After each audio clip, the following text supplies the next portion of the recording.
Roman, we are starting with important news about the fact that Russia may soon be launching up to 800 Shaheds every evening in the future, instead of the 300, 400 it is doing now.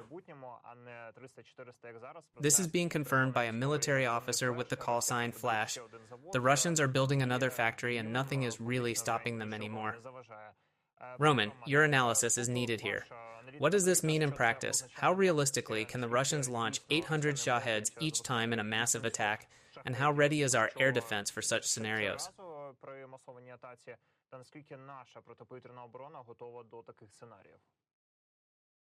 They won't launch a single Shahed, absolutely not a single one, because at the very least, the Israelis have destroyed all the Shahed factories in Iran.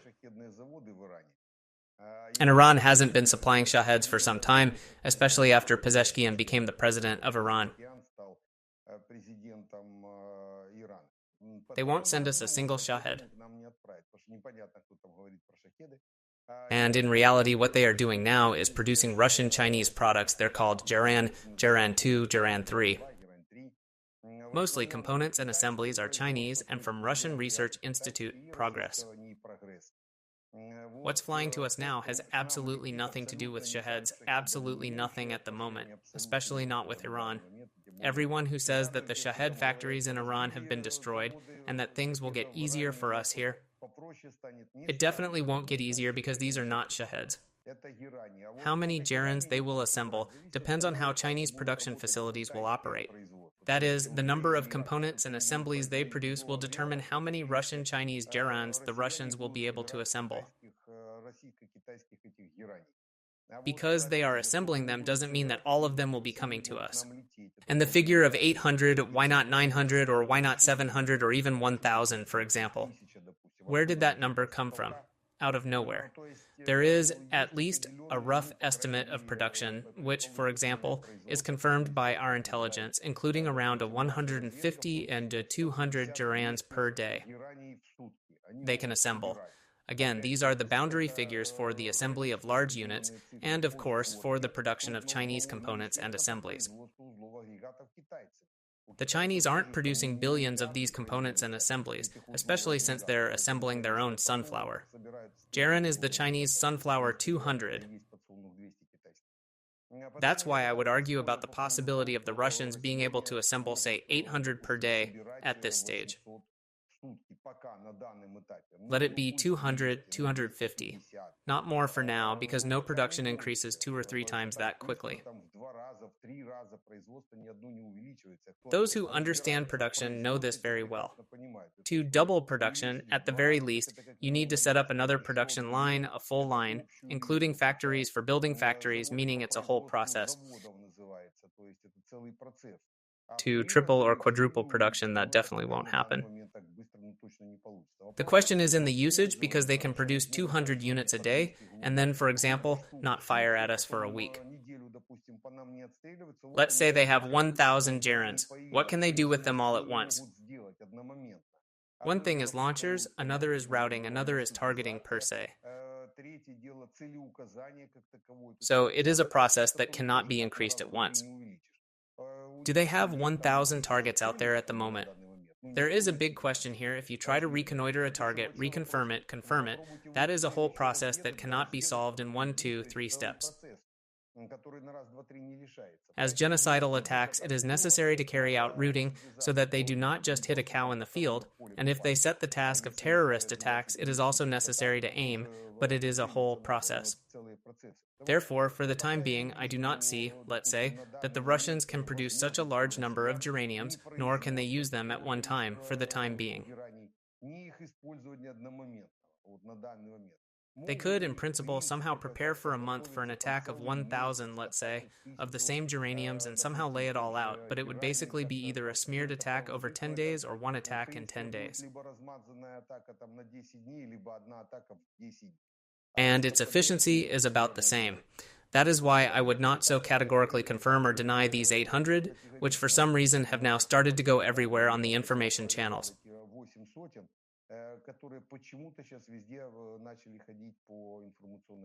It hasn't been confirmed yet, not by anyone or anything.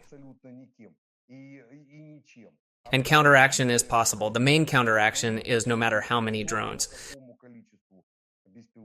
Once again, it doesn't matter how many, as long as you build a dense frontal air defense system. Line up all of our mobile teams along the borderline that will shoot down these geraniums on approach, and they just won't crawl through to us. And those that crawl through will be pursued by aviation and anti-aircraft missile systems in the rear of Ukraine. So there is opposition, there is absolutely nothing wrong with it. 1,000 or 2,000, after all, the Russians use not 100 if not 1,000 FPV drones per day along the borderline. A year ago or a year and a half ago, if we had said that there are hundreds of thousands of drones being used there per day, everyone would be on their feet right now. But at the moment, it is normal. That is, there is counteraction. There are mechanisms to destroy some of the control points of the drones themselves and so on and so forth. A certain mechanism has been found. It's the same with long-range drones like the same geraniums. Again, not all geraniums fly to us. More than half of them just fly boards to us. Simple boards with their engine, with some kind of Chinese aviation correction system. They're out there buying them by the thousands, molding them onto this board, and it all goes into quantity. And I haven't even seen 100 attack drones anywhere. One moment, simultaneously in one day in a wave, to have more than 100 attack drones, it has never happened. The boards are flying, no question. You can make 1,000 planks and send them off somewhere to Grandpa's village. So they don't pose any danger, except that a board could fall on your head. We have a mechanism for determining. Either it's a decoy flying or it's an impact drone flying. We have certain mechanisms. We found them ourselves, and our partners also shared them with us. Now there is a clear segregation and, in principle, at a high level. So there's nothing to worry about. At the same time, Ukraine will have the first female crew to re-hopalize Shaheds. The 427th Rayrog UAV Regiment is forming a team of operators who will control Perekopluvati Vachem and demolish Voroji drones in real time. What are the prospects for the development of this area? What signal for the society is carried by the appearance of the first such female crew? One, it's not as safe as everyone thinks it is to fly a drone. The fact is that the Russians are calculating the location from which the drone is controlled, and there are serious dangers. We sometimes lose our crews, and so far this issue has not been drastically resolved. And it should be solved unambiguously because these are high-tech mechanisms, especially crew training at the level of flight crew training. I mean, it's very important. It is important just to realize that it is not as simple as it seems on the one hand. On the other hand, the girls show very good assiduity and concentration.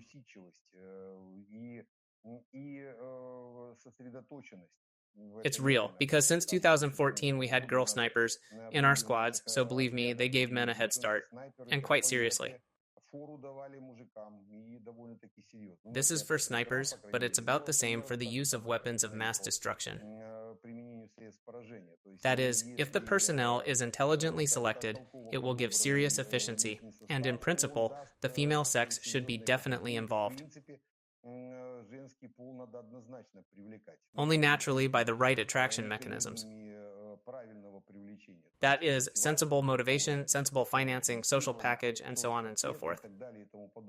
You can't say no to that. On the contrary, I would say that I would also accelerate all these processes related to the involvement of the female gender. Also, Mr. Roman, let us move on to other topics. France and NATO have been testing equipment that can counteract crude aerial bombs, the bombs that Russia is dropping on Ukraine.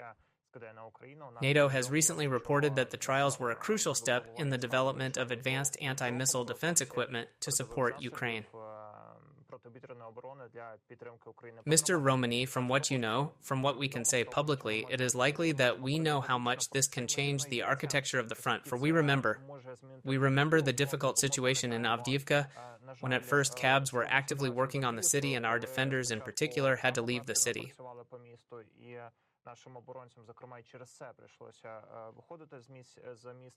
How much do you think it can change the situation both in the world and on the ground, and how do you see what is said in this publication?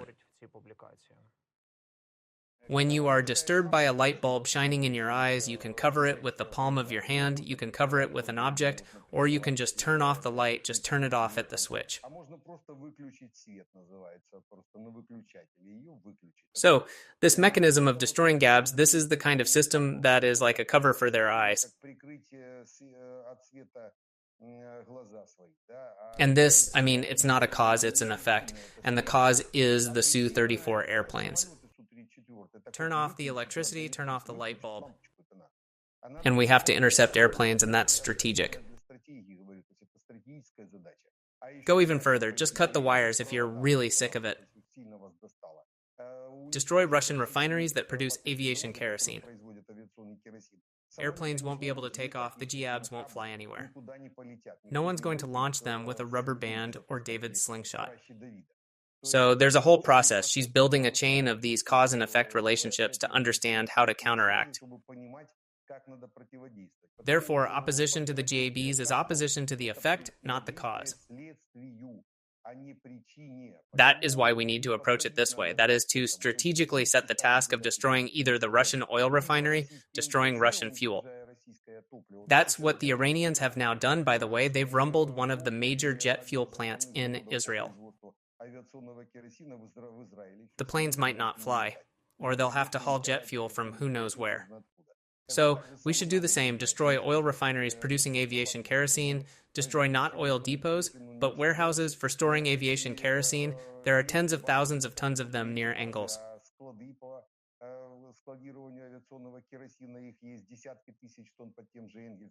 Destroy the Su-34s, and there are about 100 of them.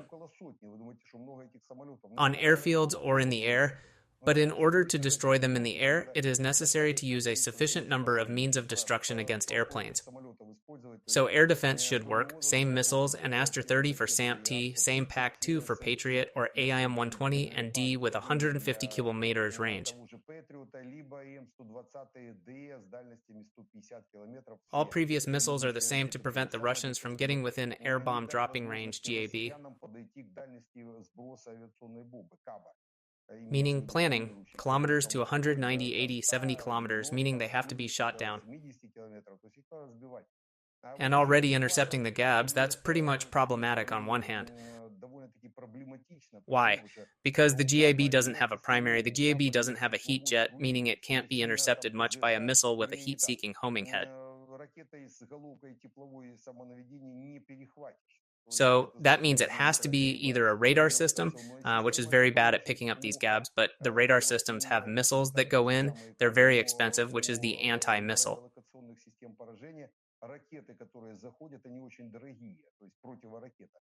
It is very expensive, that's why you can't save much either, because Russians dump 100, 150 GABs a day. There are mechanisms for, let's say, visual control, so-called. So, there are DVRs, if you can call it that, whatever you want to call it. I mean, optical control systems, optical guidance systems, but still. This is also a rather expensive topic. That is why it is optimal for us, of course, to build out of the general system of short-range systems that we have. Man-portable air defense systems, short-range SAMs, mobile groups, anti-aircraft guns like the Cheetahs, a general system, a frontal air defense system at a depth of 30-50 km.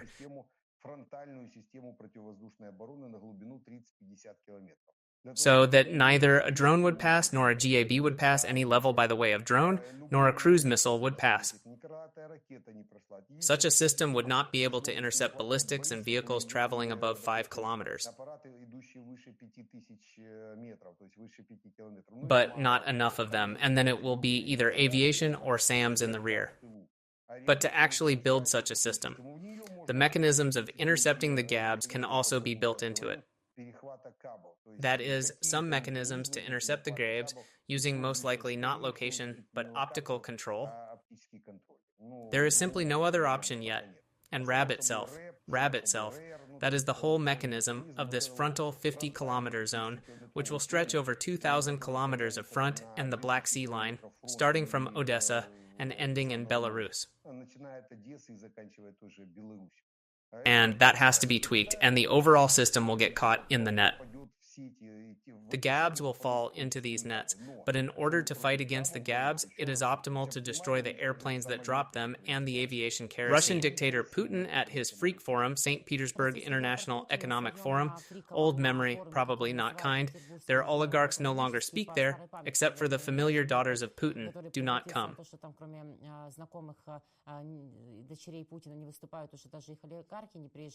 He made a lot of ultimatums. He made statements about one nation, that they would not go anywhere, that the 4 occupied territories were not enough for them, and about Sumy. Anyway, it's all sounded out. I even realized that wasting our time discussing yet another batch of marasmus probably doesn't make sense.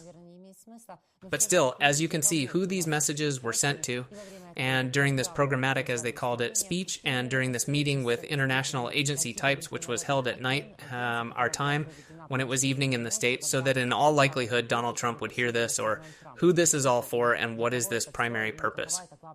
So Putin is openly announcing that he is willing to continue the war indefinitely? Absolutely. One listener Putin has tonight is Donald Trump.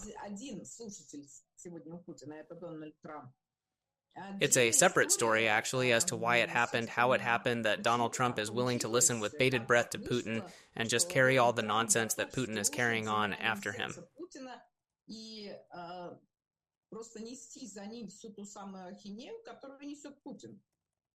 Okay, Putin's education, and then I think the time will come when St. Petersburg University will consider Putin an embarrassment of their own. Just as the normal citizens of St. Petersburg consider Putin an embarrassment to their city today. And Donald Trump is a nightmare. Look, he graduated from an Ivy League university in Pennsylvania, and then suddenly he's so dependent on a completely incomprehensible man, Putin, that it's unbelievable.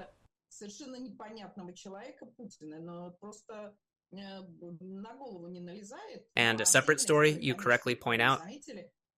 Holding a press conference at 12 now at night is simply indecent. No one cares what time Putin gets up, what time he goes to bed. There's kind of a normal time when things happen. In fact, the more so because the St. Petersburg Economic Forum, I don't even want to call it international, because who was left there except the Taliban and probably representatives of Belarus? Who else is out there? Hamas may have stopped by. All your favorite terrorists should gather at Putin's place.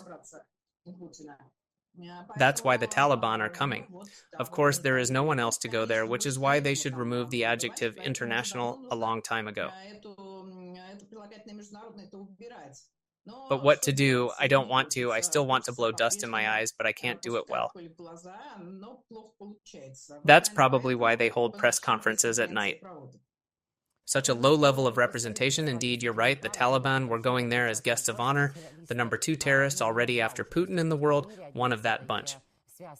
Does he show that Putin continues to be internationally isolated? Trump is trying to pull him out of this international isolation, made a completely bizarre statement about why Putin was expelled from the G8. It's hard to even comment on that after Russia annexed Crimea. Зачем же Путина изгнали из восьмерки? Ну, даже сложно это как-то комментировать, да, и, собственно, после того, как Россия аннексировала Крым. By the way, Russia made it to the G8 under Putin in 2002. And we even know who worked on it. Andrei Illarionov made a lot of effort to make it a full-fledged 8 instead of 7+1, as it was under Yeltsin. And, naturally, they did not persecute even after the war with Georgia. They did not persecute after the invasion of Syria. And the annexation of Crimea overflowed the cup of patience, and they removed it. But then again, while he was there, it didn't stop him from annexing Crimea or attacking Georgia. So, this is this nonsense that we heard from Trump, that why on earth did you expel him from the G8? Let's bring him back. That's why I'm saying it's a disgrace to the university he graduated from. Peskov, Putin's mouth, said, "We agree with Trump that Russia should not have been excluded from the G8. And also this was absolutely childish and hysterical behavior from Trump." And he left the G7 summit early, which is already without Russia. Didn't meet with Zelensky. Either he doesn't like Macron or Zelensky, or he looks at Canada not as a country, but as his 51st state. How much of Trump's behavior is inappropriate, and is he playing along with, again, the Kremlin by such actions or not? The only explanation is that maybe he was really sick after all. The man is not a young man, he is 79 years old, because it is impossible to carry such nonsense to confuse the Prime Minister of Canada, under whom Russia's membership in the G8 was suspended in 2014.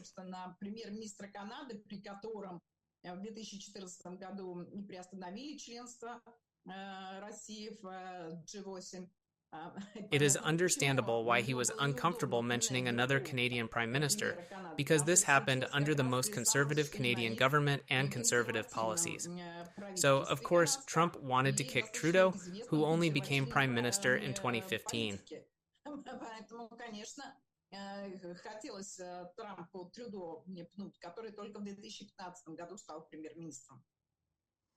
The fact that Trump did not meet with Zelensky, and it is not a fact that he will meet at the NATO summit, but Zelensky, after talking to Ukrainian journalists, tells us we will go to the NATO summit, whatever, tells us about some not-so-good trends, or also it could be just related to his behavior and health condition. Look, it seems to me that what he said during the G7, maybe it's a good thing that Zelensky didn't meet with him.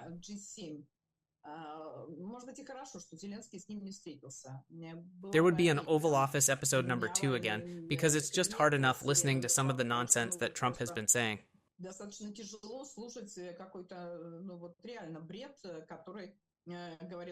That's why I brought up healthcare, because somehow it doesn't seem like adequate speech anymore. This is absolutely not the adequate speech of an adequate politician, but I'm not even talking about separately. This fear of Putin, even involuntarily, begins to be thought about. Could there really be some Kremlin compromat on Trump? Why does he get such a kick out of Putin, or is it just, envy? Here's Putin can do whatever he wants, while Trump is somehow limited. Trump, meanwhile, is flying out to play golf. He's got wars all over the place. Little progress in Ukraine's dialogue with Russia on war. He sees progress. We don't see it very much, except for the exchange of prisoners and not knowing what will happen in Istanbul, who to send. And Istanbul will definitely be pulled by the Russians to ward off sanctions. But we're really in a difficult situation of choosing now, Zelensky says, either that or go in a different direction. This concerns the likelihood of his visit to Istanbul after June 22nd and the continuation of the Istanbul talks in general.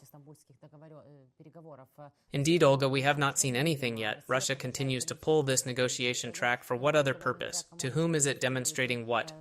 We are in a difficult situation of choice. There are still a lot of prisoners and persons illegally captured by Russia.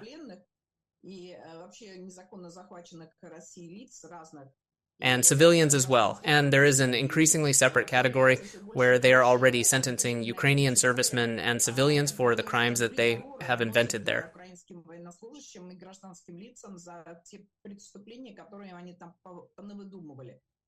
Therefore, humanitarian dialogue will have to continue anyway. I realize there is nothing pleasant about talking to Russian representatives, but every person that gets released is a good thing. So, somebody is going to have to suffer and talk further to continue at least the fact that there is this exchange going on. Look how many Ukrainian military have already come home. That's very good. Talking about this exchange, there are not very good details. Here, Masha Alkasha-Zakharova, the Speaker of the Russian Foreign Ministry, watches our channel very actively, or she is being reported. She said that you are lying about the return of the bodies, that there are Russians there, but the President of Ukraine, Volodymyr Zelensky, told journalists that the bodies of 20 people who were handed over as Ukrainian military dead are actually Russians. There are also mercenaries from Israel with Israeli passports, with documents of serving in the lavas of the occupation forces. This, of course, shows that Russia does not care about its own people at all. 1 million plus Putin has already paid with dead and wounded for his imperial ambitions, but they also made a whole show of exchanging bodies, exchanging prisoners. Medinsky came out and said, "There is no one. We are here at the border, almost crawling over, asking to return." And this is the purpose of mocking even the dead? The goal is very clear. This goal is to split Ukrainian society. This is the goal, to promote these moronic narratives that allegedly Ukraine refuses to return the bodies because there are far more dead than Ukraine reports to its society.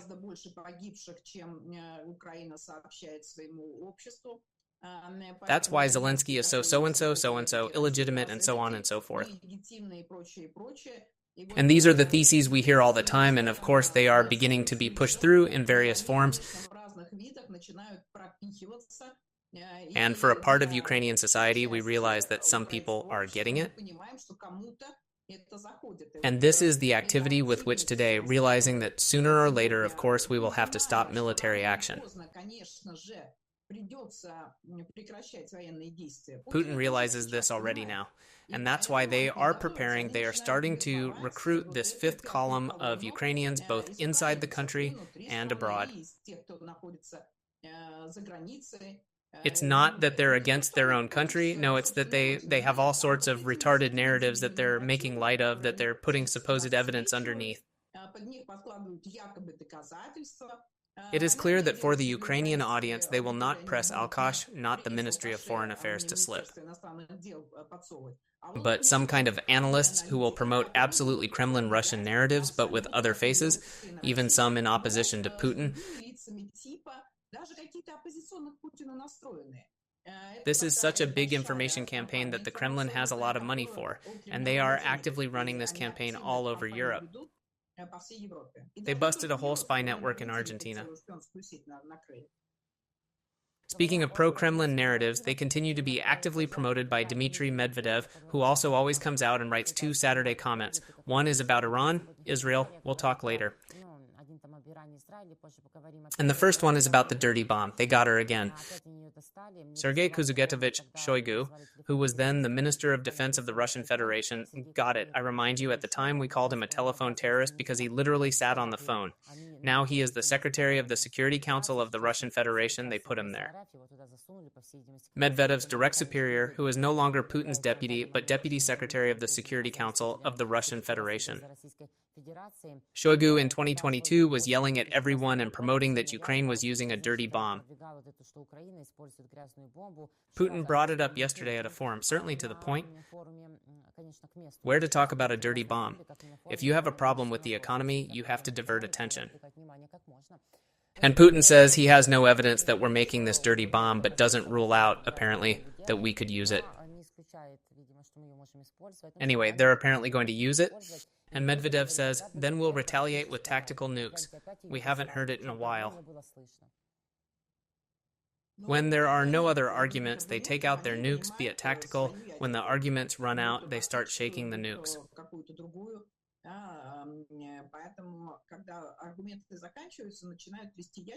Actually, maybe these shakeups are the reason why Donald Fredovich is starting to fawn before Putin.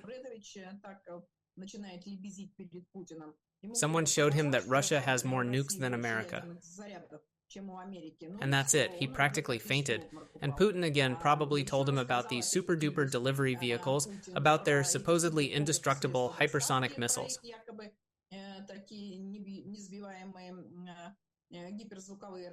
That's it. And Donald Trump is trembling all over in terror. And keeps silent in a rag or says such a horror and nightmare and nonsense that my ears are curled up in a tube. There is no strength to listen.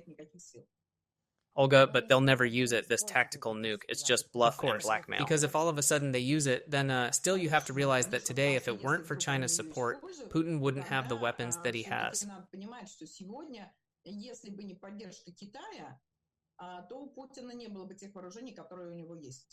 And as you can already see from the study of the stuffing of Shahedin, if at first it was American, which was purchased through parallel imports, now it is quite Chinese. And of course, without the Chinese arms racks, Russia wouldn't have any weapons. And accordingly, if they try to do something related to nuclear weapons, China will immediately turn its back on them. So it's just blackmail and bluff for the faint of heart. But there are certainly no faint-hearted people left in Europe.